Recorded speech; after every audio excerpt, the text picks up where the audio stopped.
very good morning to one and all. I hope you all are in your high spirits because आज low energy एकदम भी नहीं चल पाएगी because today we are going to do multiple choice questions relating to our first chapter that is incorporation. Actually preliminary तो क्या थे, basics थे, तो उसके जो MCQs किए वो बहुत ज़्यादा हमारे relevant नहीं थे. Although definitely you will be asked questions, MCQs from preliminary part as well, but this is basically concepts का जो भरमार है वो यहाँ से शुरू होती है company law की. So incorporation से related आज हम MCQs discuss करने वाले हैं. I hope all of you remember all the provisions and I'm going to get great answers from you all. So let's get going now. Question number 1. आपका पहला MCQ related to chapter of incorporation of companies under Companies Act 2013. Chapter 2 incorporation है which covers section 3 to section 22, right? And it also has Companies Incorporation Rules 2014, ठीक है, which have been amended of course. तो सबसे पहला question, promoter means a person. Who is a promoter? सबसे पहली बात जो मुझसे पूछा नहीं गया है that I want to ask you. Section, promoter का section क्या है? Great. Section 2 clause 69. So promoter means a person. Promoter की definition अगर आपको याद हो तो उसमें 3 बातें थी. Promoter means a person whose name, नहीं अब वो शायरियां हम याद नहीं करेंगे which have been discussed in the class. हम direct content की बात करेंगे अपनी. Whose, okay, let's read the options first. Who is named in prospectus as promoter, option A. Who is named in annual return as promoter, option B. C, both of the above. D, none of the above. So what do you mean by promoter? Promoter की अगर आपको definition याद हो section 2 clause 69 में हमने discuss किया था कि promoter is such a person whose name is given in the prospectus or annual return. Second, और there were तीनों कंडीशंस कंप्लाई करने की जरूरत नहीं थी. या तो उसका नाम प्रोस्पेक्टस में हो या एनुअल रिटर्न में लिखा हो, ठीक है, या तो उसका कंट्रोल हो ओवर अफेयर्स ऑफ कंपनी या फिर उसके डायरेक्शंस के अकॉर्डिंग बोर्ड ऑफ डायरेक्टर्स या बीओडी या board was accustomed to act, right? So any of these can be termed as promoter. मतलब उसका नाम प्रोस्पेक्टस में हो तो भी वो प्रमोटर कहलाएगा, एनुअल रिटर्न में हो तो भी वो प्रमोटर कहलाएगा. ये तो पॉइंट नंबर ए में ही दोनों बातें कवर हो जाती थी, right? So what do you think is the correct option? Option number C. Promoter means a person who is named in prospectus और in annual return. So we are discussing MCQs on incorporation. The very first one, first का option है, correct option is C. Again हमारा second question जो है वो भी promoters से ही related है. अच्छा है मैम एक और सेक्शन नंबर नहीं पूछेंगे. Promoters of company are they the agents? क्या वो एजेंट्स होते हैं, क्या वो एम्प्लॉइज होते हैं, क्या वो ट्रस्टीज होते हैं? हमने डिस्कस किया था कि जो प्रमोटर्स होते हैं they stand in a fiduciary capacity. मतलब सिर्फ उनके साथ एक विश्वास भरा रिश्ता होता है. हमें आप पे विश्वास है, a relationship of trust. You are not my employee, you are not my agent, you are not my trustee. Because जो चीज अभी बनी ही नहीं है उसका एजेंट कैसे हो सकता है? प्रिंसिपल तो एग्जिस्ट हुआ नहीं है, अभी इनकॉर्पोरेशन हुआ नहीं है, कंपनी का एजेंट खड़े हो गए. तो you cannot call them as your agent, as your employee, as your trustee. बस एक विश्वास का रिश्ता होता है कंपनी और प्रमोटर में. So promoter of company are A, agent of company, no. B, trustee, no. C, employee, no. D, none of the above. So promoters of company are none of the options given. So हमारे लिए correct answer क्या हो गया? Option number D. Question 3. A natural person. देखिए ये fill in the blanks type का है, आपको डैश दिया हुआ है, you have to fill in the correct option. So a natural person dash a member of OPC, a member of more than one OPC at any point of time. 1 person company, what is the section? Section 3.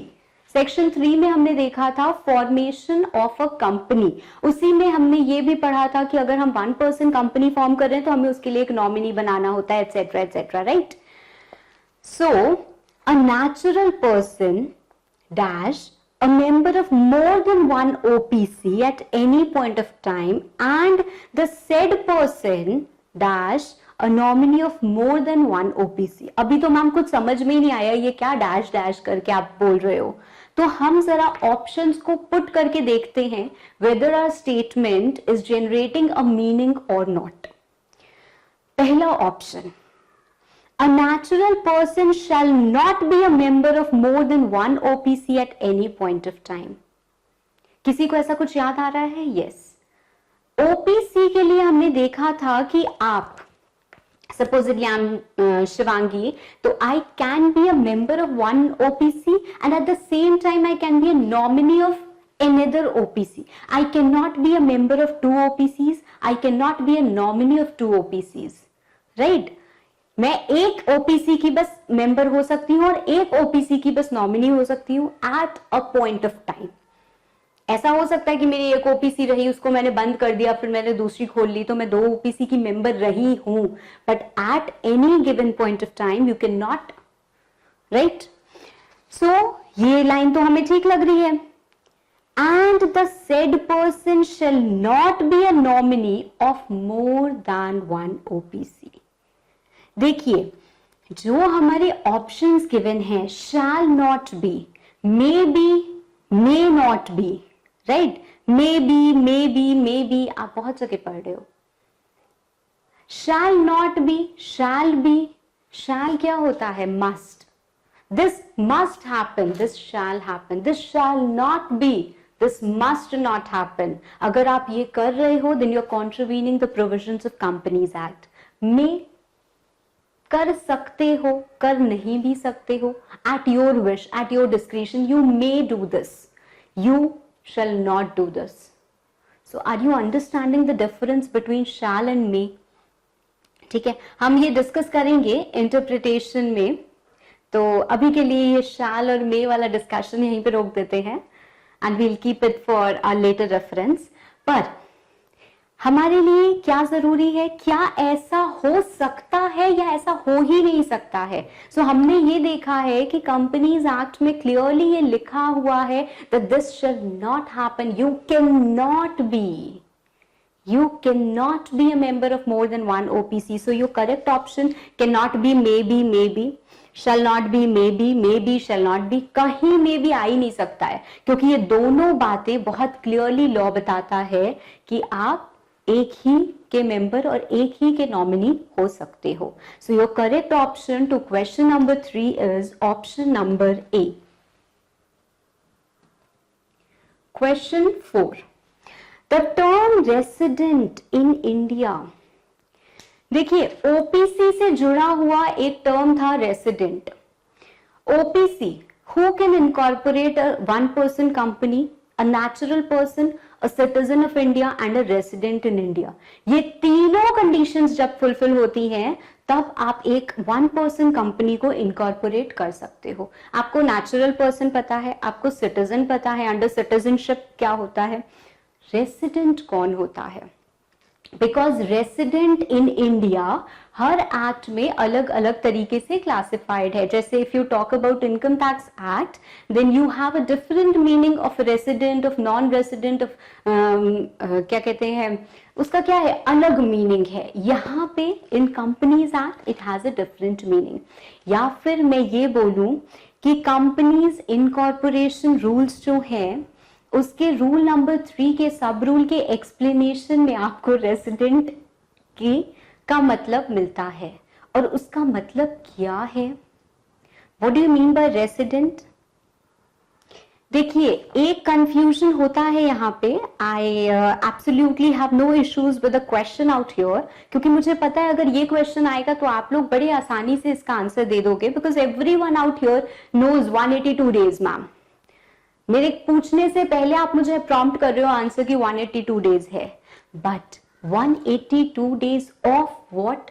Of calendar year, of preceding calendar year, of preceding financial year. Now those who are क्या कहते हैं, जिन्होंने आगे पीछे कुछ कभी पढ़ा नहीं है तो उनको तो कोई दिक्कत नहीं होगी, क्योंकि जो मैंने उनके दिमाग में डाला है उनके दिमाग में वही है. पर जो पहले से कुछ इंफॉर्मेशन लेके आए हैं ना, उनको वो इंफॉर्मेशन निकालनी पड़ेगी, बिकॉज ये आपका एक अमेंडेड प्रोविजन था. ठीक है, तो क्या है 182 days of preceding financial year. Here I would also like to explain you, क्योंकि क्या होता है बच्चों को फाइनेंशियल ईयर कैलेंडर ईयर में कंफ्यूजन हो जाता है. नहीं, मैं ये नहीं बताने जा रही हूँ आपको कि what do you mean by financial year and what do you mean bye calendar year. मैं आपको कुछ और बताने जा रही हूँ जो मैंने ऑलरेडी बता रखा है, but I want to repeat it here. Financial year 2018-19 old law आपसे क्या कहता था कि if you want to compute कि ये particular person resident in India है या नहीं है for financial year 18-19, then you have to check 1 जनवरी 2017 से 31 दिसंबर 2017 तक. चेक करो कि क्या वो 182 डेज और मोर रहा है या नहीं रहा है. राइट, अब आपसे क्या बोला जाता है, जो हमने पढ़ा है या जो हमें पढ़ना है, वो ये बोला जाता है कि for the financial year 2018-19 what you will check is from 1st April 2017 till 31st March 2018. आप ये चेक करोगे, क्योंकि आपका फाइनेंशियल ईयर 18-19 कब से शुरू होता है, 1/4/2018 से 31 मार्च 2019 तक. राइट, तो प्रीसीडिंग फाइनेंशियल ईयर. बट अब होगा क्या, प्रॉब्लम क्या आई कि लोगों ने बोला अभी तक तो हम ऐसे कंप्यूट कर रहे थे, अब अचानक से हम ऐसे कंप्यूट करेंगे, आप हमारे ये 3 मंथ्स काउंट नहीं करोगे. राइट, आप 1 अप्रैल से काउंट करोगे, उन 3 महीने हम यहाँ थे, सो हमारे लिए तो क्या हो जाएगा, लॉस हो जाएगा. सो लॉ ने कहा no problem, just for this particular year because you didn't know कि ऐसा होने वाला है, we will give you some extra time till 27 जुलाई 2018, जिस दिन ये नोटिफिकेशन आया कि ये आपका कैलेंडर ईयर से फाइनेंशियल ईयर में शिफ्ट होने वाला है या शिफ्ट हो गया है रादर. ठीक है, so just for financial year 18-19 आपसे एग्जामिनेशन में एमसीक्यू या फिर कोई क्वेश्चन पूछा जा सकता है जिसमें आपको सिचुएशन बेस्ड डेट्स दी हुई हैं, and you have to compute for this particular financial year 18-19 whether mister A is a resident और नॉट. तो आप कैसे कंप्यूट करोगे, आप पूरा इतना टाइम पीरियड कैलकुलेट करोगे, not just this 1 year but an extended period up to 27 जुलाई 2018 तक. इसके आगे का पीछे का तो पूछेगा नहीं ऑब्वियसली, इसके आगे के आपसे जितने भी ईयर्स के पूछे जाएंगे it will be preceding financial year, absolutely no problem. तो हमारा आंसर तो वैसे ही निकल आया है. The term resident in India means a person who has stayed in India for a period of not less than 182 days during the immediately preceding financial year. So your correct answer to question number 4 is option B. Question 5. A promoter can be. Promoter कौन हो सकता है?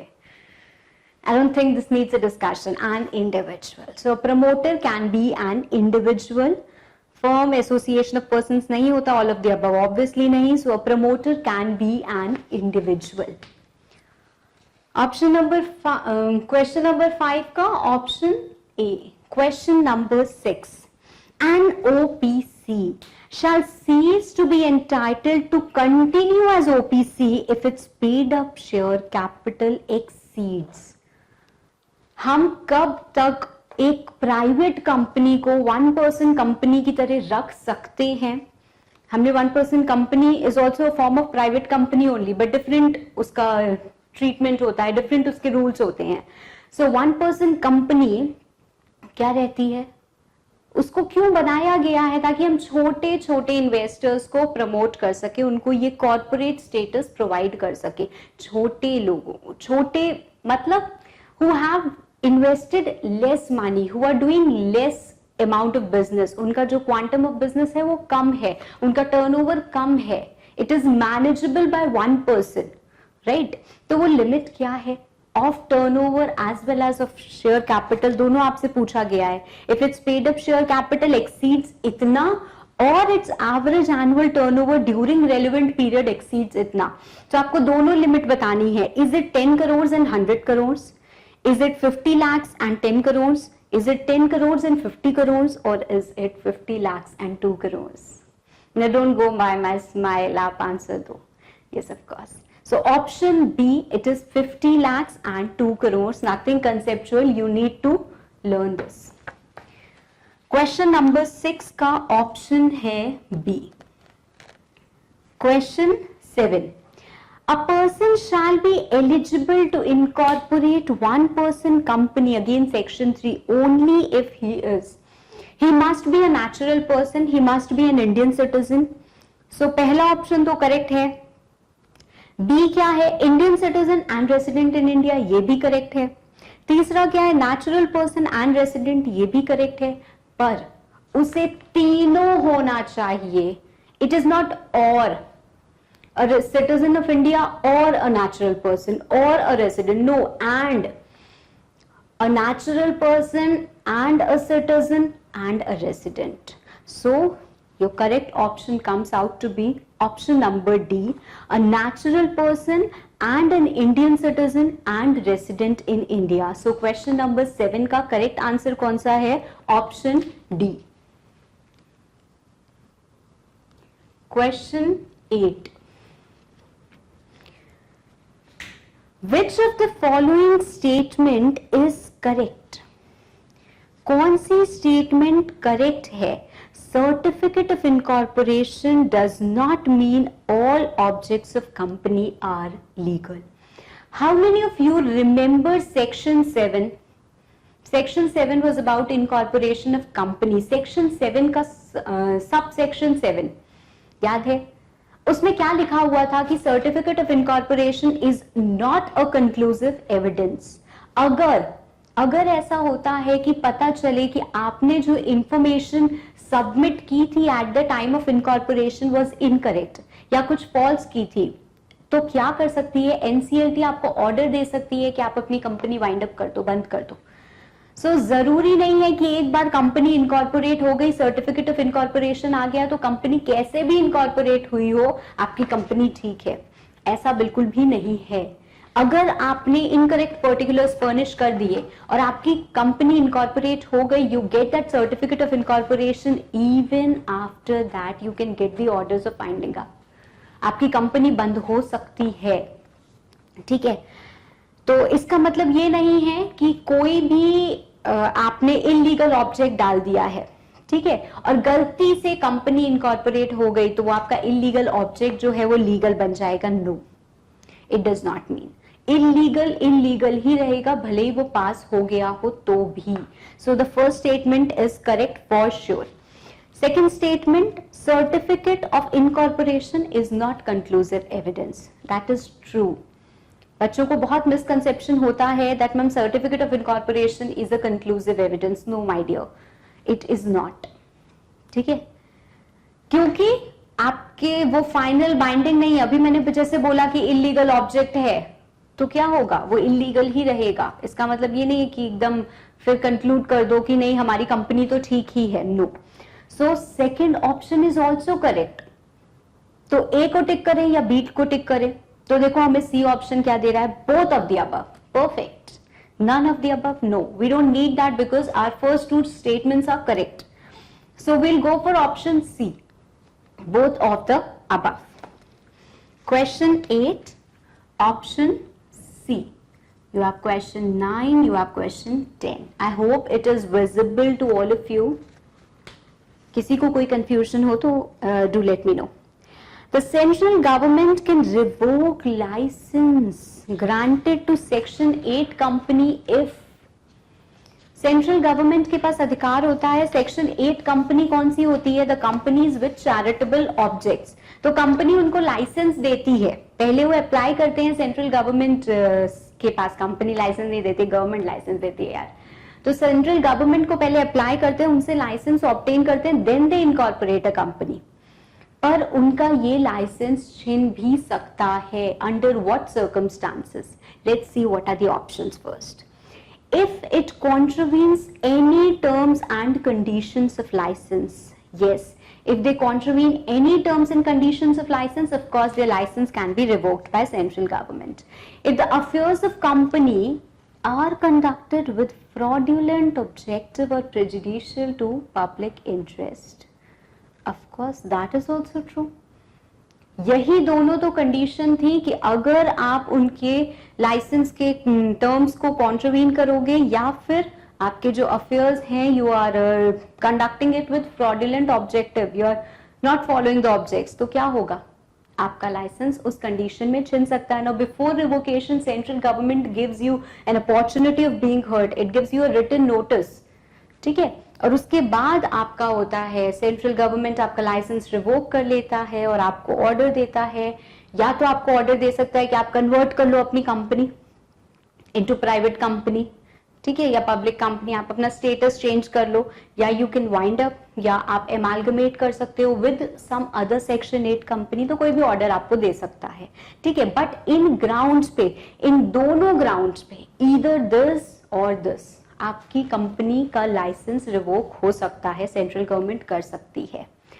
So again option number C, either A और B. Question number 9, option C. Then you have next question.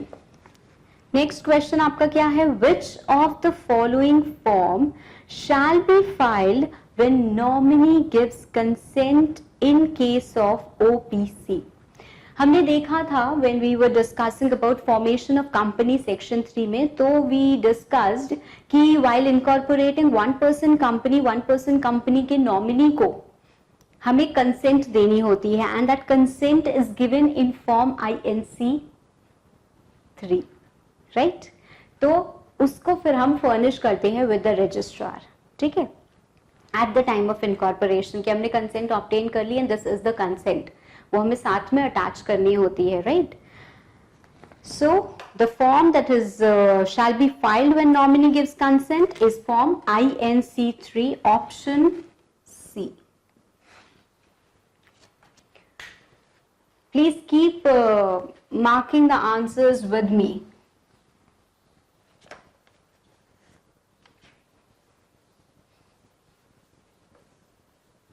Question number 11. Read the question. Question number 11. Certificate of incorporation is issued by Registrar of Companies in. Certificate of incorporation. शुभ शुभ 11 से शुरुआत होती है, right? तो INC 11 was the certificate of incorporation. Form INC 12 नहीं है, form INC 7 भी नहीं है, फॉर्म INC 8 भी नहीं है। सो your correct option is 11th का C.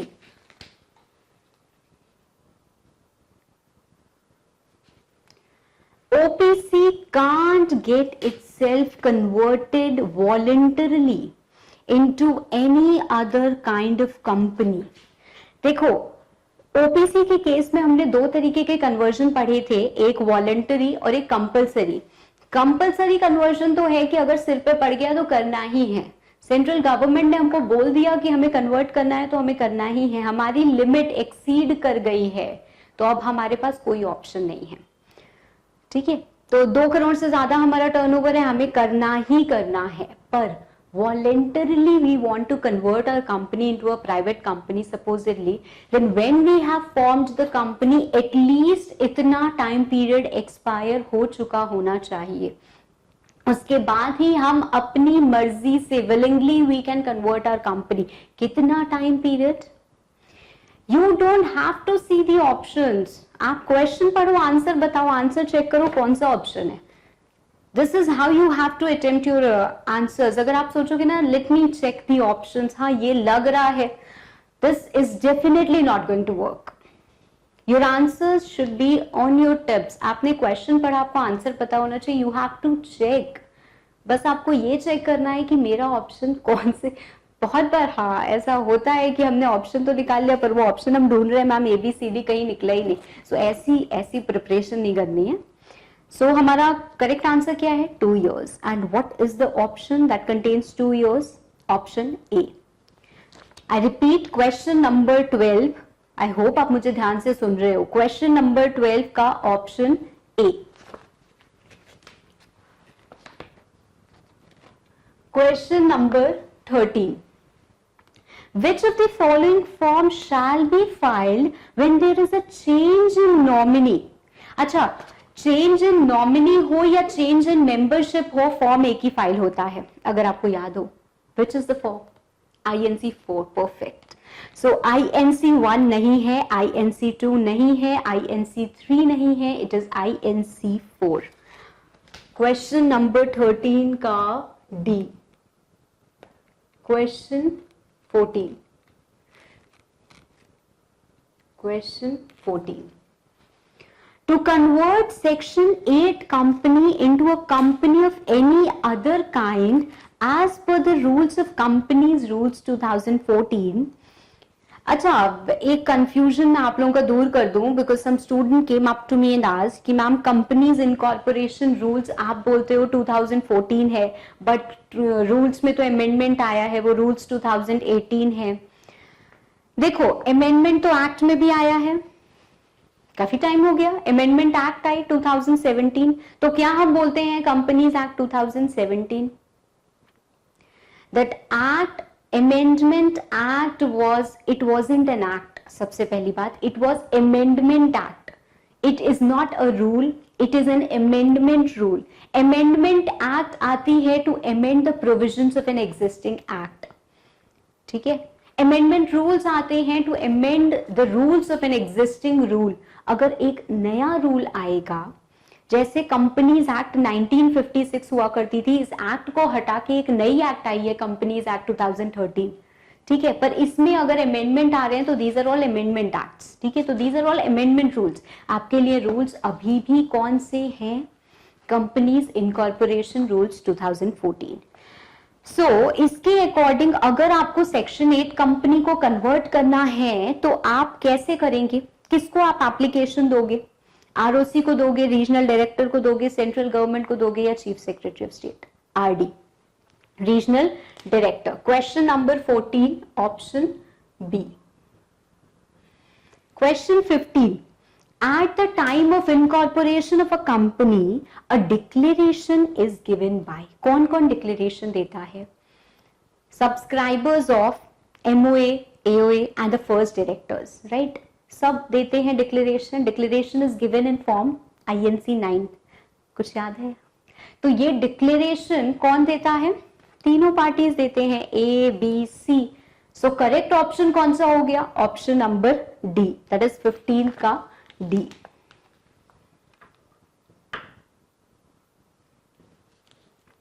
Which of the following form shall be filed when there is a change in membership of OPC? अभी हमने डिस्कस किया था कि जब हम मेंबरशिप चेंज करते हैं या हम नॉमिनी चेंज करते हैं, the form that is filed with ROC is the same. तो यहां पे भी कौन सा है? INC4. Option D. Question number 17. An OPC can't have more than one director. An OPC is a private company. कौन सा ऑप्शन आपको ठीक लग रहा है? Only statement number 1 is correct, only statement number 2 is correct, both are correct and none is correct. क्या लगता है? क्या है करेक्ट ऑप्शन? क्या है? पहला ऑप्शन ये बोल रहा है an OPC can't have more than one director. हमने ये तो जरूर पढ़ा है कि एक 1% कंपनी में मिनिमम 1 मेंबर होता है और मिनिमम 1 डायरेक्टर होता है. क्या आपने ये कहीं पढ़ा कि एक से ज्यादा डायरेक्टर नहीं हो सकता है? बिल्कुल नहीं पढ़ा है. So an OPC can have more than 1 director. It is a 1% company, it can have more than 1 director. तो ये स्टेटमेंट गलत है. मिनिमम एक डायरेक्टर होगा. एक पर्सन की कंपनी है यार, जरूरी नहीं है 4 डायरेक्टर्स हो, बट इट कैन हैव। तो पहली स्टेटमेंट आपकी करेक्ट नहीं है। दूसरी statement, N OPC is a private company, is correct. OPC आपकी पब्लिक कंपनी हो ही नहीं सकती है, ठीक है, पब्लिक कंपनी ओपीसी नहीं हो सकती है, ये क्लियर है। तो option B, that is only point number 2 is correct, that is an OPC is a private company. बाकी क्या है, पहली स्टेटमेंट आपकी इनकरेक्ट है। सो क्वेश्चन नंबर 17 का option B. Question 18, which of the following is correct about selection and application of name under Companies Act 2013? Section 4 जो हमारा memorandum से रिलेटेड सेक्शन है, उसमें हमने देखा था अबाउट रिजर्वेशन ऑफ नेम, है ना, कि हम रन वेब फैसिलिटी यूज करके we can reserve our name, and name से जुड़े कुछ रूल्स भी थे। नेम से जुड़ी कुछ बातें सेक्शन में लिखी हुई हैं और कुछ बातें रूल्स में लिखी हुई हैं। हमने दोनों डिस्कस किया है कि रूल्स, वो नेम हमारा कैसा नहीं होना चाहिए, when we are applying for name क्या क्या चीजें हम ध्यान में रखते हैं और क्या क्या नेम्स हमें अलाउड नहीं होते हैं। तो उसी से जुड़ी बातों के लिए हमसे पूछ रहा है कि ये 4 ऑप्शंस में से कौन सा ऑप्शन करेक्ट है, ठीक है, कौन सा ऑप्शन करेक्ट है। नेम शुड बी आइडेंटिकल और should not to nearly resemble the name of another registered company. Name should be identical, should be identical with the name of another registered company. Not नहीं लगा है, should be identical। कैसा होना चाहिए, नहीं होना चाहिए, हमारा name should not be identical, उससे मैच नहीं करना चाहिए। तो पहली ऑप्शन तो हमारी गलत हो गई। Name indicating, option B, name indicating any connection or patronage of government can't be used without prior approval of CG। ये सही है। जैसे हमने बोला था बोर्ड है, अथॉरिटी है, म्यूनिसिपल है, कितने टर्म्स ऐसे थे जो आप नहीं यूज कर सकते हो। अब बोर्ड में क्या प्रॉब्लम है मैम, हमारा क्या बोर्ड नहीं हो सकता है, बट आप नहीं यूज कर सकते हो without approval of central government. तो ये चीज एकदम सही बोली गई है। थर्ड है, नेम में include any word offensive to any section of people। No, it is again incorrect। Name आपका कोई ऐसा वर्ड नहीं इंक्लूड कर सकता है which is offensive to any section of people। So option A भी गलत था, ऑप्शन सी भी गलत है, तो ऑप्शन डी तो गलत हो ही गया। That means only the correct option is option B। Question number 18, your correct option is B। Question number 19. A company registered under Section 8 of Companies Act 2013 can convert itself into other kind of company। एक section 8 company अपने आप को दूसरे तरीके की company, conversion of section 8 company कैसे कर सकती है आफ्टर पासिंग?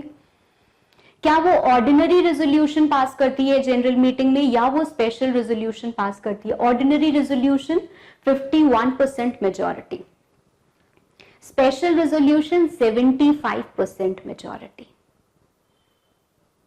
50% मेजॉरिटी बोल सकते हो, 3/4 मेजॉरिटी चाहिए होती है स्पेशल रेजोल्यूशन के लिए।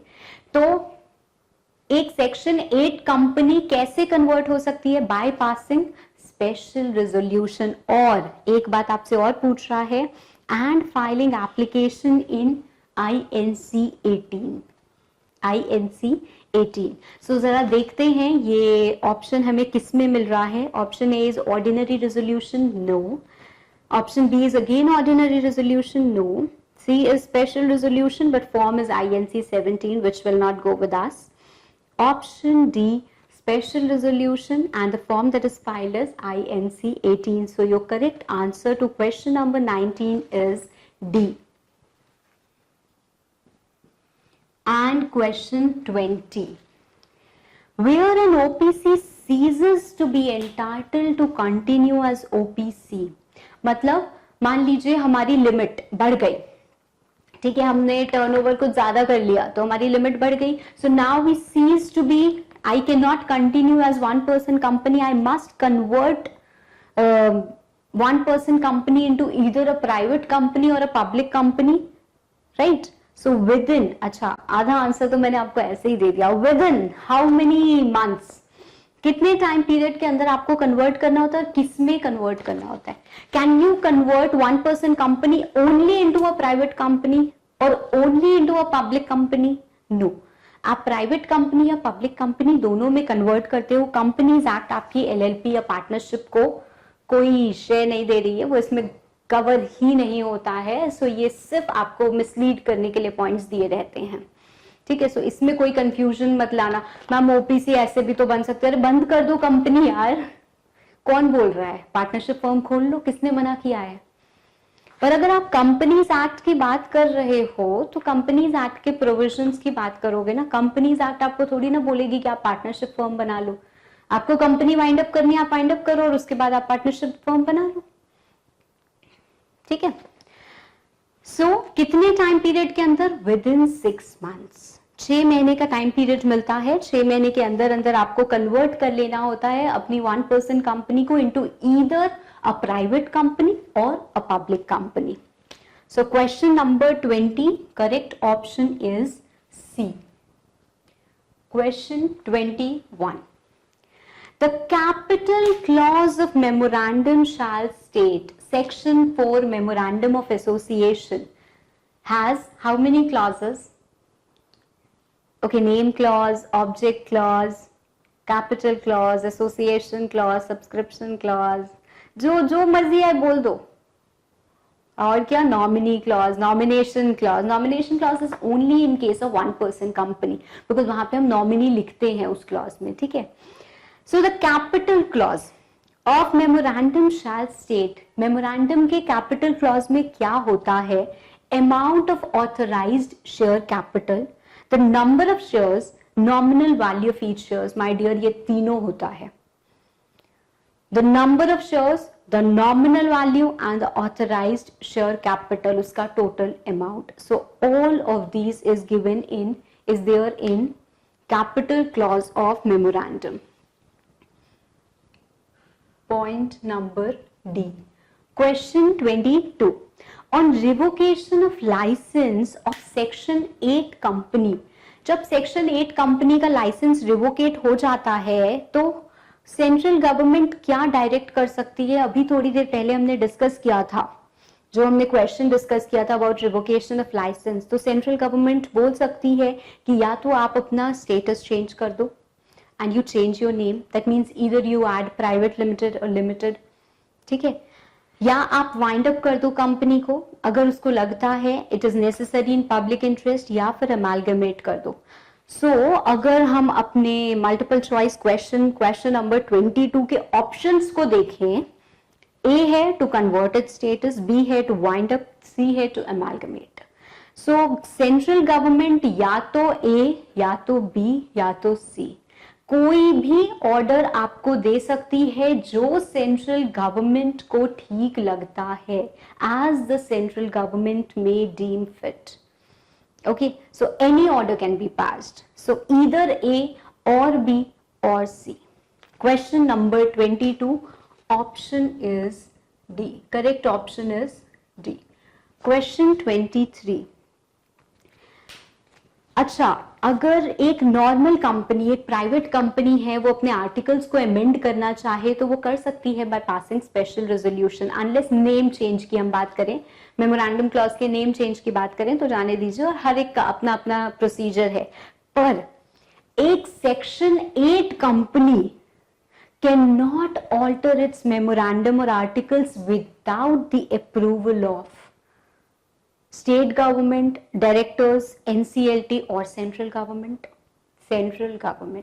सेंट्रल गवर्नमेंट से बिना पूछे एक चैरिटेबल ऑब्जेक्ट्स की कंपनी अपने मेमोरेंडम या आर्टिकल्स के साथ कोई छेड़छाड़ नहीं कर सकती है, भले ही उसके सारे जो डायरेक्टर्स हैं, सारे जो शेयर होल्डर्स हैं वो एग्री करे तो भी नहीं कर सकती है, ठीक है. So question 23, option B. Question 24. As per Section 12 of Companies Act 2013, dash shall be painted or affixed on the outside of every office or place in which business of company is carried on. So company का नाम, obviously अगर मैं यहाँ पे अपनी company चला रही हूँ तो यहाँ पे बाहर एक बोर्ड लगा होना चाहिए company. If you formed a company तो कंपनी का वहाँ पे नाम होना चाहिए along with its registered address. Okay, so सिर्फ name and its name of its registered office, address of its registered office, we want both. And name and address of registered office with share capital issued? No.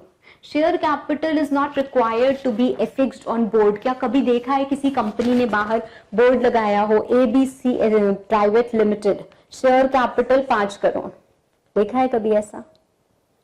So only the name and the address of its registered office.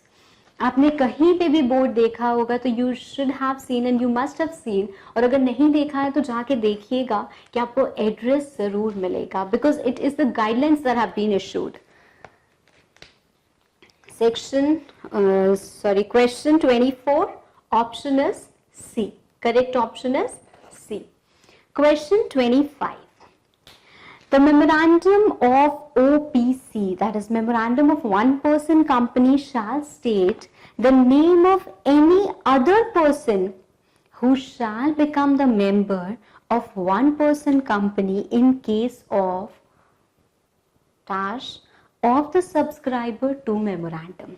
Section 3 formation of company. हम OPC के लिए एक nominee assign करते हैं, nominee appoint करते हैं, जो कि कब मेंबर बनता है उस कंपनी का?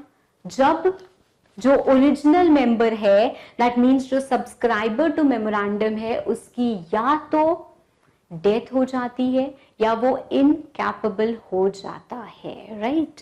सो in the event of death, in the event of incapacity to contract, death और इनकैपेसिटी टू कॉन्ट्रैक्ट, डेथ और इंसॉल्वेंसी. आंसर तो मैंने आपको बता ही दिया. I am not giving you opportunity to, but आप छोड़ते कहाँ हो? आप तो वैसे ही तैयार हो कि हम मैम के क्वेश्चन बोलने से भी पहले हम आंसर बता देंगे, क्योंकि बच्चे क्या इतनी वो एक्साइटमेंट होता है ना MCQ is like, I really love this session because मैं क्वेश्चन पढ़ूंगी नहीं, आपने अगले 4 टिक मार के रखे होंगे. हाँ मैम इसका ये होगा. You are not even listening to my explanation. क्या है क्या नहीं मैम, आगे बढ़ो आगे, लेट्स सी मैंने ठीक लिखा है नहीं लिखा है. So question number 25, the correct option is C. Question 26. Dash cannot be a subscriber to memorandum and articles. A company can be a subscriber because company can be a member of company. ये आपको पता होगा. A government can be a member of company, तभी तो government company होती है. But a minor cannot be a member. A minor cannot be a subscriber to memorandum and articles. ठीक है, all of these की तो बात ही नहीं है. Section 4 again. Option C. The provisions contained in table F. Tables याद है कि नहीं? I told you, you can be asked MCQs even on tables. Shall apply to every company limited by shares and so far as the articles of such company do not dash the provisions contained in table F. देखिए, do not exclude or modify. मैं आपको ये चीज बता रही हूँ, ये चीज आपको पता है, बट फिर भी I am telling you because अगर आर्टिकल्स ऑफ कंपनी ने, ये टेबल F है, आप एज इट इज इसको फॉलो कर रहे हो, आर्टिकल्स ने इस पर्टिकुलर पॉइंट को मॉडिफाई कर दिया तो आप वो फॉलो करोगे, आर्टिकल्स ने इस पर्टिकुलर पॉइंट को एक्सक्लूड कर दिया आप वो फॉलो करोगे. ठीक है, so in so far as the articles of the company do not exclude, हटा देना या उसको बदल देना. यू फॉलोइंग दिस, आर्टिकल्स ने इसको हटा दिया तो अब ये हट गया. यू फॉलोइंग दिस, आर्टिकल्स ने इसको बदल दिया तो अब ये बदल गया. ठीक है. Question 27 point C. Wow, what consistency. C. Now it should be changed. every subscriber to memorandum shall make a declaration that he has not been found guilty of any fraud or misfeasance or breach of duty during the proceeding. INC 9 में हम declaration देते हैं, section 7 के under हमको देना होता है INC 9 में एक डिक्लेरेशन कि पिछले 5 सालों से हमने कोई भी ऐसा काम नहीं किया है, मतलब we have not been found guilty related to the companies, ठीक है, तो पिछले 5 साल। Option D, question 29। ये सारी चीजें ना अब याद करने वाली आ रही हैं, जैसे you have to remember how many years, you have to remember who, how, notice of every change. देखिए हमने देखा है कि रजिस्टर्ड ऑफिस, हमने कंपनी इनकॉर्पोरेट की, we don't have an address. Company incorporation के 30 दिन के अंदर अंदर आपके पास एक रजिस्टर्ड ऑफिस होना चाहिए। उसके 30 दिन के अंदर अंदर, मतलब with in, from incorporation with in 30 days you must file that address with ROC in form INC 22। और जब कभी आपका ये एड्रेस चेंज होता है, whether you are shifting from local limits, आपका कोई भी चेंज हो रहा है, 30 दिन के अंदर अंदर आपको रजिस्ट्रार ऑफ कंपनीज को अपना नया एड्रेस इंटीमेट करना होता है, again in form INC 22 only. Okay, so notice of every change in situation of a registered office shall be given to registrar within 30 days of such change. Okay, now this question can again be asked because पहले limit क्या हुआ करती थी 15 days। so आपकी change, जहां पे भी changes होते हैं ना, वहां क्वेश्चंस आपके मोर प्रोमिनेंट हो जाते हैं, पूछे जा सकते हैं। Question option D, Question number 30. A company may change its registered office from the jurisdiction of one registrar to the jurisdiction of another registrar within the same state. Within the same state, be it Tamil Nadu, be it Maharashtra, हमने discuss किया था, ठीक है, कि एक ही आपकी state में 2 ROC हो सकते हैं, ROC पुणे, ROC मुंबई। ये क्या हो गए, 2 ROC हो गए, पुणे भी महाराष्ट्र में, मुंबई भी महाराष्ट्र में, पर ROC अलग अलग हैं। तो सम स्टेट्स हैव 2 ROC, ठीक है। अब आपको अगर मुंबई से पुणे शिफ्ट होना है तो आप क्या करेंगे? Will you pass an ordinary resolution? No. Will you pass a special resolution? Yes, but will you pass an ordinary resolution and obtain confirmation from regional director? No. You will pass a special resolution and you will obtain approval from regional director. So question 30, option D. Question number 31. A company may change the place of its registered office from one state to another. देखो, जब आप एक ROC से दूसरे ROC में करते हो तो आपको रीजनल डायरेक्टर की परमिशन चाहिए होती है, और जब एक स्टेट से दूसरी स्टेट में जाते हो तब आपको किसकी परमिशन चाहिए होती है? सेंट्रल गवर्नमेंट की। Ordinary resolution will not suffice, you have to pass a special resolution and you have to obtain approval of central government.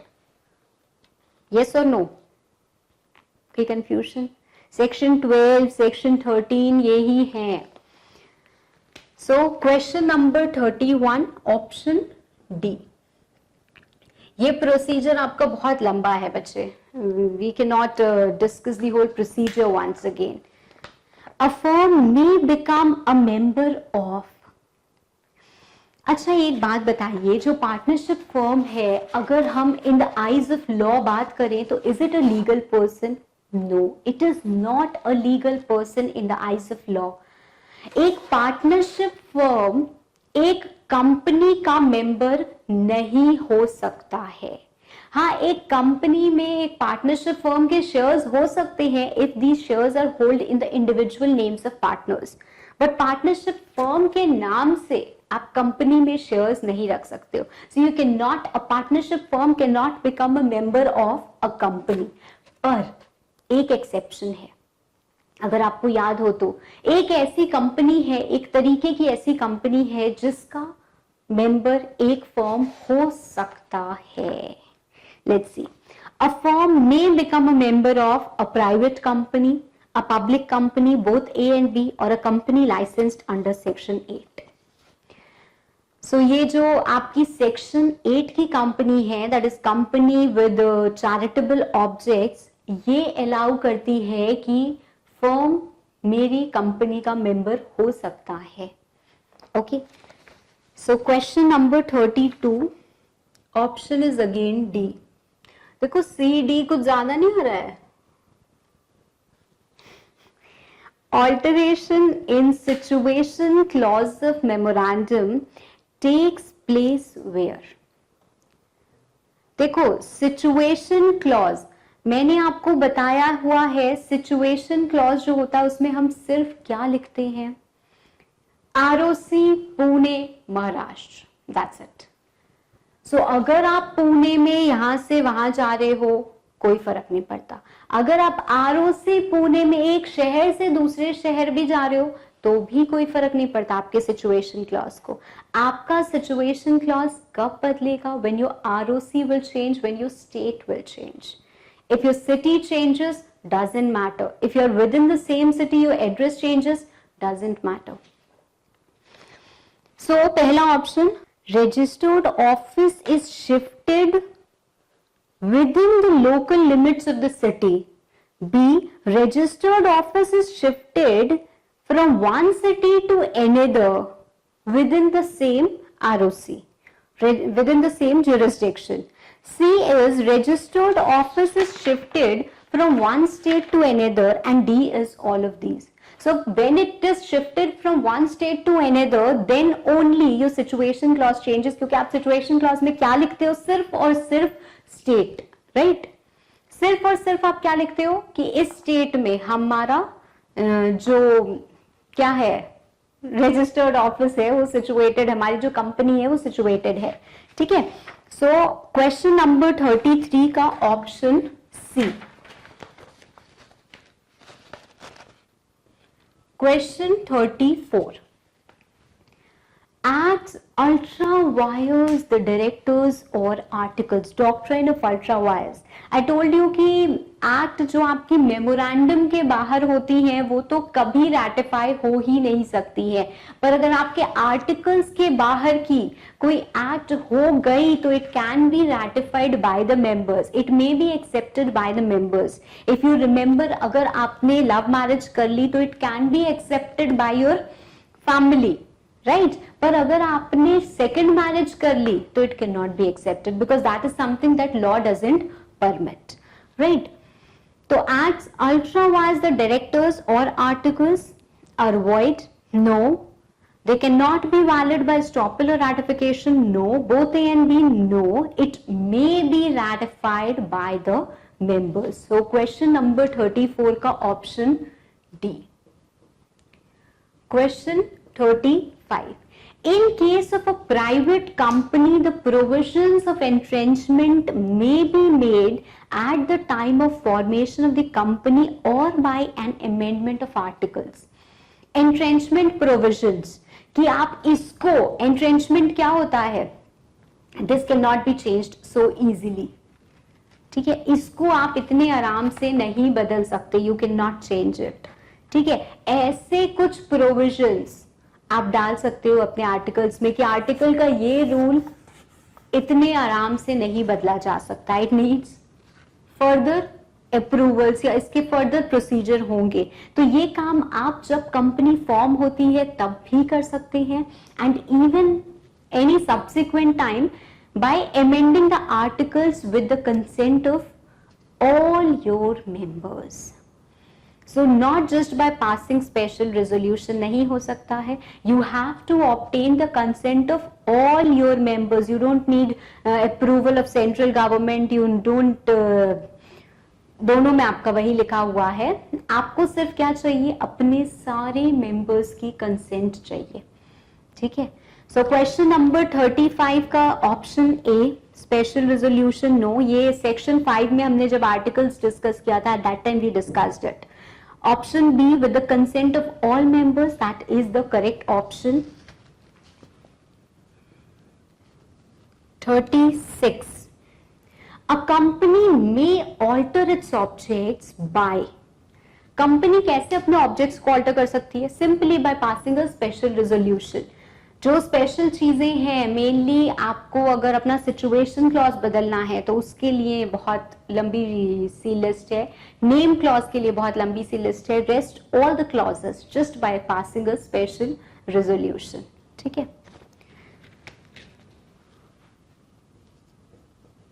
37.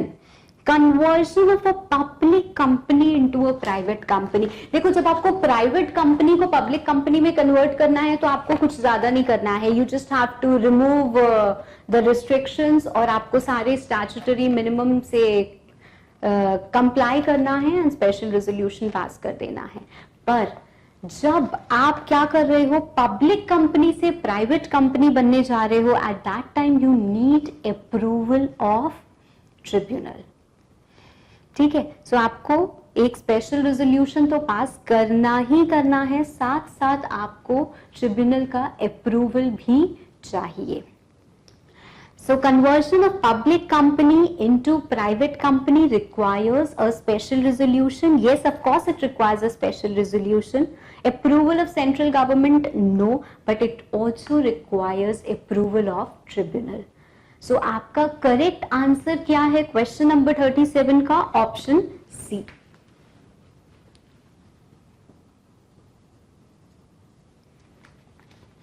The proprietor of a registered trademark.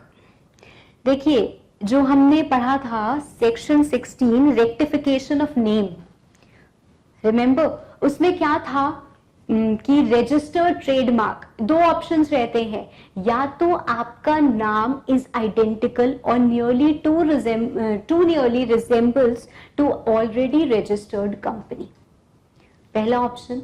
तो सेंट्रल गवर्नमेंट आपको direct करती है कि 3 महीने के अंदर अंदर अपना नाम बदलो, या फिर कोई प्रोप्राइटर है जिसके पास एक रजिस्टर्ड ट्रेडमार्क है जो उस नाम से कैरी कर रहा है अपना बिजनेस, उसने सेंट्रल गवर्नमेंट को एप्लीकेशन दी कि ये हमारा नाम है, तो सेंट्रल गवर्नमेंट कंपनी को डायरेक्ट कर सकती है कि 6 महीने के अंदर अंदर, टाइम लिमिट इज डिफरेंट, 6 महीने के अंदर अंदर आप क्या करो, आप इस नाम को बदल लीजिए. पर जो प्रोप्राइटर है उसके पास भी समय होता है. ऐसा नहीं है कि वो 15 साल बाद बोलेगा अरे ये कंपनी तो हमारे नाम से ये नाम तो हमारा था, इस कंपनी ने ले लिया. कंपनी 15 साल बाद अपना नाम नहीं बदलने वाली है. कितना टाइम होता है? Let's see first what the question is. सब चीज तो मैं आपको बता ही दूंगी. यही तो क्वेश्चन है. The proprietor of a registered trademark may make an application to central government that the name is identical or nearly resembles the registered trademark of which he is the proprietor. Such an application may be made by the proprietor to the registered trademark within itna years of registration of company by such name. देखो, 1 साल के अंदर बच्चों को कुछ पता भी नहीं चलता है कंपनी कहाँ है. अभी कंपनी को उभरते उभरते हमें, मेरी नॉलेज में भी तो आना चाहिए. So within 3 years, within 3 years. Section 16 question number 38 option is C. Question number 39. A company shall not allot or transfer its shares to its. Section 19 क्या था? अ company can not hold shares in its holding company. मतलब एक holding company अपने shares किसको allot नहीं कर सकती है? क्या अपनी एसोसिएट को, क्या अपनी पेरेंट कंपनी को, क्या अपनी जॉइंट वेंचर कंपनी को. Associate includes a joint venture for this particular act. Subsidiary को. ठीक है. 3 कंडीशंस थी जब आप होल्ड कर सकते हो, अ सब्सिडियरी कैन होल्ड. वो 3 कंडीशंस कौन कौन सी थी? वो 3 conditions? When you are holding it as trustee, when you are holding it as nominee, आप कह सकते हो ऑफ डिसीज्ड है ना, मर गया बेचारा, हमें दे गया तो हम क्या करें। एंड जब आप पहले से होल्ड कर रहे थे, आप सब्सिडियरी बने भी नहीं थे, उसके पहले से आपके पास उस कंपनी के शेयर्स थे, तो उन 3 एक्सेप्शंस के साथ ये बोला जाता है सेक्शन 19 में कि a holding company, you can not hold shares in your holding company. That means a holding company can not, a company can not transfer और can not allot its shares to its subsidiary company, right. तो question number 39, it's not A, it's not C, it's not D, but it's option B. Question number 40. Every company shall have its registered office within INC 22. देखो बातें अलग अलग हैं, हर company को एक registered office होना चाहिए विद इन 30 डेज, और उस रजिस्टर्ड ऑफिस के एड्रेस को उनको फाइल करना चाहिए आरओसी को within 30 days. So these are 2 different things. Coincidentally इन दोनों का टाइम पीरियड सेम है कि आपके पास एक रजिस्टर्ड ऑफिस होना चाहिए आपके इनकॉर्पोरेशन के 30 दिन के अंदर अंदर। साथ साथ आपसे ये भी बोलता है कि आपको ये पर्टिकुलर इंफॉर्मेशन आरओसी को देनी है 30 दिन के अंदर अंदर, ठीक है। सो it's not 15 days, it's not 45 days, it's not 60 days, it is option B, 30 days. Option B, 30 days. 41. As per the doctrine of outsiders dealing with the company are entitled to assume that as far as the internal proceedings of the company are concerned, everything has been done regularly. ये doctrine क्या बोल रहा है कि जैसे हमने पढ़ा था doctrine of constructive notice, we are जो भी कंपनी के साथ डील करता है, इट इज प्रिज्यूम्ड कि वो particular person must have the knowledge of articles and memorandum. जैसे हमने बोला था, अगर आपने रेस्टोरेंट पे आप गए हो और आपने कुछ ऑर्डर किया है तो ये मान लिया जाता है कि आपको उसके रेट्स पता होंगे, ये मान लिया जाता है कि आपने मेन्यू कार्ड पढ़ के ऑर्डर किया है, भले ही आपने पढ़ा हो या ना पढ़ा हो। तो ऐसे ही ये मान लिया जाता है कि जो कंपनी के साथ डील करने आया है वो मेमोरेंडम और आर्टिकल्स पढ़ के आया है और उसको सही तरीके से समझ के आया है। पर एक और डॉक्ट्राइन है जिसमें ये लिखा है कि ये चीज तो हम पढ़ लेंगे, पर इंटरनली आपकी कंपनी में क्या हो रहा है ये हमें पता हो भी नहीं सकता है, and I will not be expected to know this. वो डॉक्ट्राइन क्या है? Doctrine of indoor management. Indoor मतलब क्या होता है? आउटडोर मतलब बाहर, इंडोर मतलब अंदर। तो अंदर की बात हमें कैसे पता होगी? अंदर की बात तो कंपनी को ही पता होगी, राइट? सो ये this particular doctrine works in the favour of outsiders. So question number 41 का ऑप्शन, करेक्ट ऑप्शन क्या है? Option is C. Question number 42, a subsidiary company may hold shares in the holding company, again section 19, if such shares were acquired by the subsidiary company dash it became a subsidiary company of the holding company. Before it became, after it became, within 15 days after it became, within 30 days after it became. हमने पढ़ा था section 19 में कि एक subsidiary company अपनी holding company में shares hold कर सकती है अगर उसने वो शेयर्स एक्वायर किए बिफोर इट बिकेम सब्सिडियरी, पर उसको ऐसी सिचुएशन में वोट करने का अधिकार नहीं मिलेगा, राइट? उसको वोट करने का अधिकार नहीं मिलेगा। सो इसका करेक्ट ऑप्शन क्या है? क्वेश्चन 42 का करेक्ट ऑप्शन है is option A. Question 43, as per section 13 of Companies Act 2013, the approval of central government for change of name shall be filed with. आप जब भी कंपनी का नाम बदलते हो, नेम क्लॉज को ऑल्टर करते हो मेमोरेंडम के, तो आपको सेंट्रल गवर्नमेंट से अप्रूवल लेना होता है, but central government has delegated those powers to ROC. तो आप ये जो नेम अप्रूवल का फॉर्म भरते हो, ये किसके पास भरते हो? आरओसी के पास। So it will not be filed with stock exchange regional director और tribunal, but it shall be filed with ROC. Option B.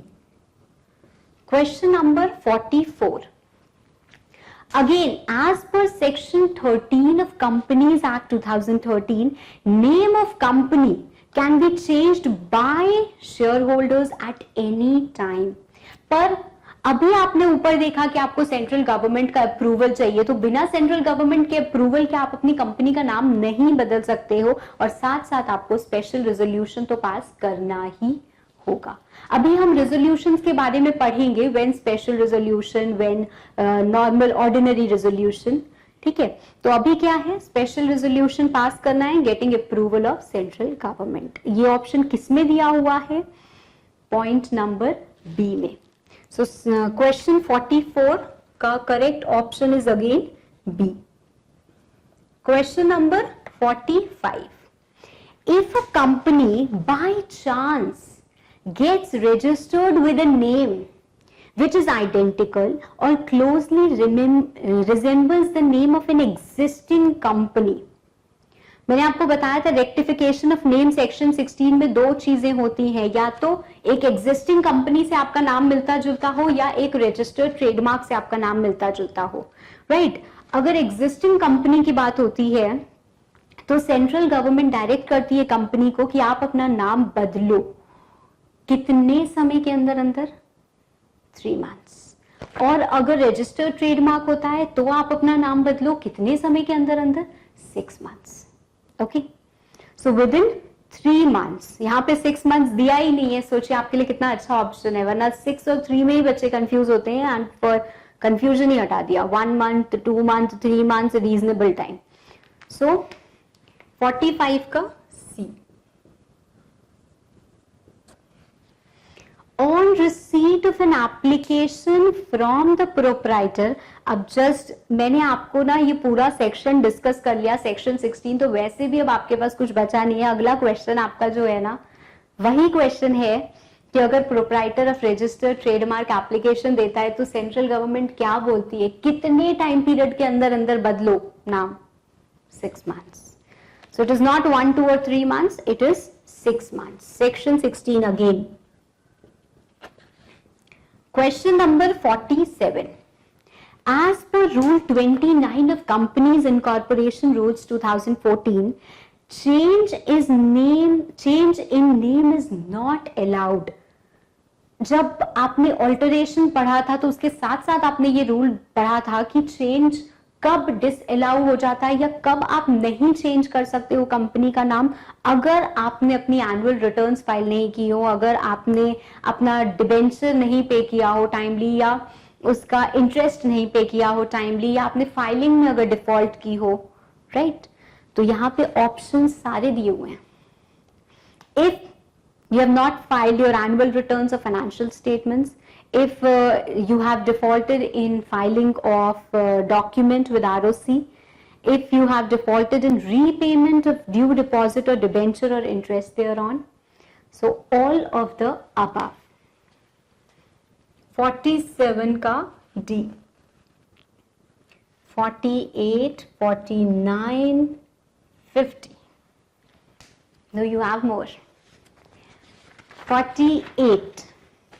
Company which has unutilized money from initial public offer, company cannot change the object without giving exit offer to. पहला option है consenting share holders. बेटा जो consent कर गए हैं उनको क्यों exit option देना? वो एग्जिट ऑप्शन लेके करेंगे भी क्या? वो तो मान गए हैं कि हाँ बदल दो कंपनी का ऑब्जेक्ट। कंसेंटिंग क्रेडिटर्स, क्रेडिटर्स को हम एग्जिट ऑफर मतलब उनको बोलेंगे कि आपने जो हमें दिया है माल, जो गुड सप्लाई किए हैं वो आप वापस ले लो, हम आपको पेमेंट नहीं देंगे, ऐसा कुछ?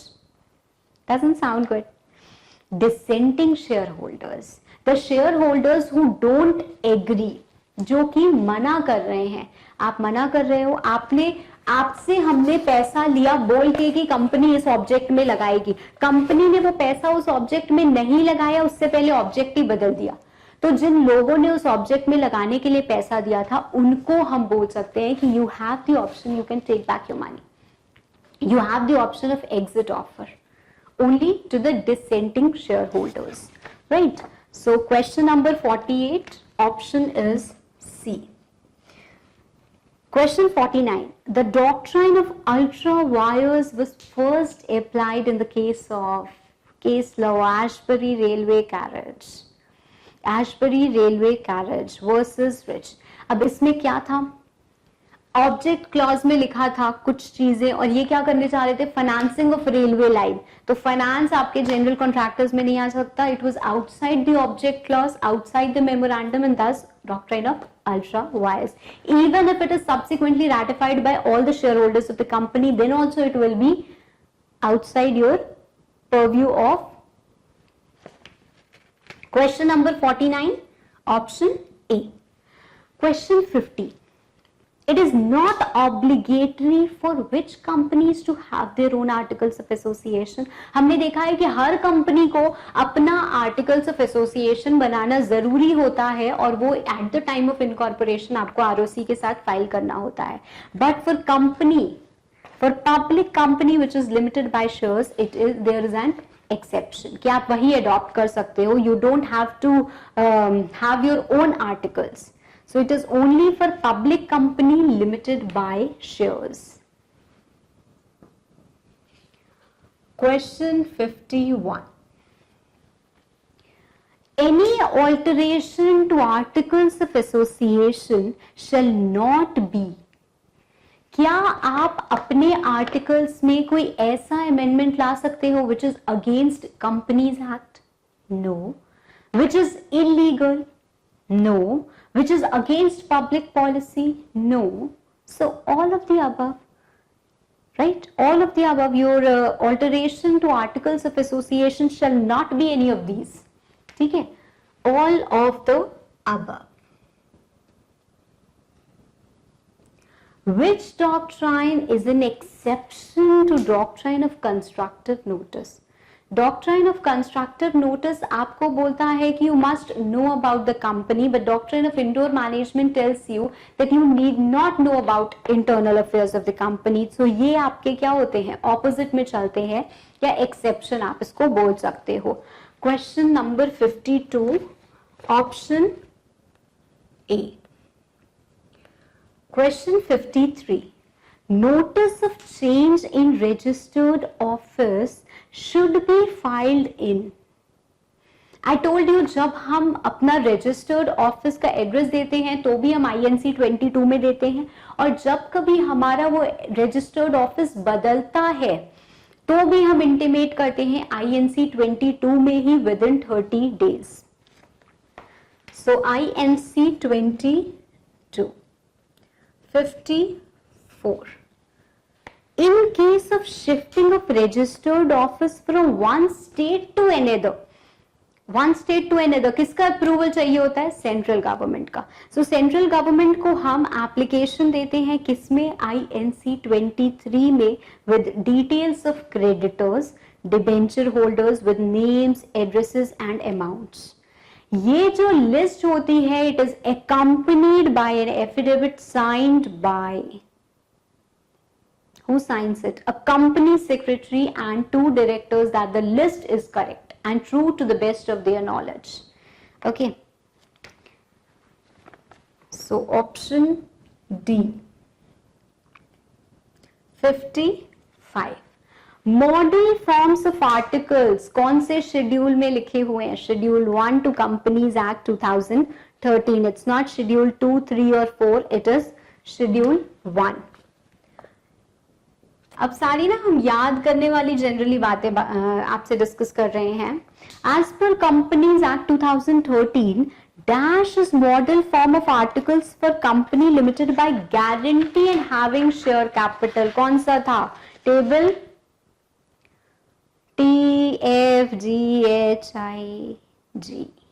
टेबल जी कौन सा ऑप्शन है? It's B, option B 57. Which of the statement is incorrect? कौन सी स्टेटमेंट गलत है? With reference to change in capital clause of memorandum of association.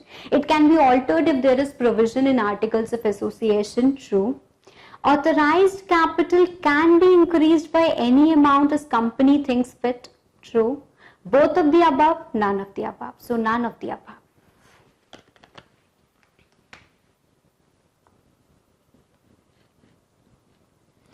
SAV Private Limited desires to include entrenchment provision by amending its articles. It can be done if, now this is a repetitive question, हम already ये discuss कर चुके हैं, if it is agreed or if it is consented by all the members. Question, option A. Question 59 and question 60. Question 59 क्या बोल रहा है? As per section 13 of Companies Act, before granting approval of change for registered office from one state to another, central government अपने आप को क्या satisfy करता है? आप सेंट्रल गवर्नमेंट को देते हो ना INC 23 में एप्लीकेशन देते हो और साथ साथ शेयर होल्डर्स और डिवेंचर होल्डर्स की लिस्ट भी देते हो, तो वो क्या सेटिस्फाई करता है कि क्या आपने इनके डेब्ट्स को डिस्चार्ज कर दिया है? अगर नहीं किया है तो क्या आपने सफिशिएंट प्रोविजनिंग की है? क्या आपके पास एडिक्वेट सिक्योरिटी है? क्या आपने एडिक्वेट सिक्योरिटी प्रोवाइड की है कि आप, जैसे मैंने आपको बोला था ना, अगर आपका फ्रेंड आपके पैसे लेके दूसरे शहर में चला जाएगा तो आपको टेंशन होगा, दूसरे सेक्शन में जाएगा तो नहीं होगा, दूसरे कॉलेज में जाएगा तो भी नहीं होगा, शहर छोड़ के चला जाएगा तो होगा, स्टेट छोड़ के जा रहे हैं, आपके गवर्नमेंट के हाथ से निकल के जा रहे हैं, तो गवर्नमेंट सेटिस्फाई करेगी कि नहीं करेगी? So, may satisfy itself that the sufficient provision has been made by the company for the due discharge of all its debts and obligations. The adequate security has been provided by the company for discharge of all its debts and obligations, either A or B, neither A nor B. So, either A or B. या तो आपने पैसे दे दिए हैं और provision कर दिया, या तो आपने उसकी सिक्योरिटी दी है ना, पैसे भी दे दिए और सिक्योरिटी भी दी है, ऐसा तो नहीं होता है। तो गवर्नमेंट क्या देखती है? या तो आपने पैसे दे दिए हैं या फिर उसकी सिक्योरिटी दी है। So option C. And last question, at the time of granting permission for shifting of registered office from one state to another, central government will consider interest of। जब आपका एक स्टेट से दूसरी स्टेट होता है, central government किसके बारे में सोचती है? मेंबर्स के बारे में, क्रेडिटर्स के बारे में, कंपनी के बारे में। ज्यादा इंटरेस्ट उनका क्रेडिटर्स पे होता है क्योंकि वो लेनदार हैं कंपनी के, पर वो मेंबर्स के बारे में भी सोचती है, बिकॉज वो देखती है कि कंसेंट मिली है या नहीं मिली है, रेजोल्यूशन की कॉपी हमें देनी होती है। वो कंपनी के बारे में भी सोचती है, वो आपके क्रेडिटर्स के बारे में भी सोचती है। सो कंपनी, वो central government will consider the interest of all the parties involved. So all of the above. With this we come to the end of our session of MCQs relating to incorporation. Thank you.